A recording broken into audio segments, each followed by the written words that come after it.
Nandito tayo ngayon sa UP Diliman upang makipagdiwang sa UP Pride 2023 kung saan ating iwinawagayway ang bandila ng pagmamahal, pagkakaiba-iba at pagkakapantay-pantay.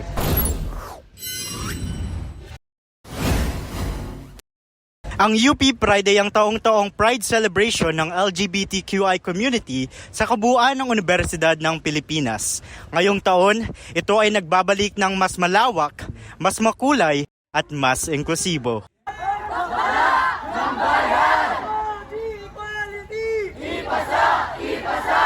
Kauna-unahang pinagdiwang ang UP Pride noong 2008 sa loob ng espasyo ng Diliman upang magbigay ng plataporma para maiangat ang boses ng komunidad sa loob at labas nito.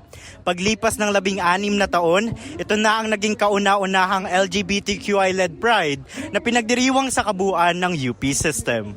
Para sa akin, ang UP Pride ay kumakatawan sa paglaban para sa pagkakapantay-pantay at paglaban para sa karapatan ng lahat. Sa pamumuno ng UP Babaylan, ang UP Pride ay bumuo ng isang matatag at makulay na komunidad na tumitindig sa kanilang pinaglalaban.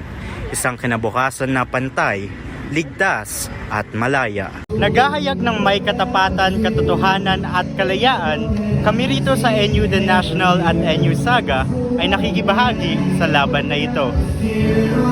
Happy UP Pride!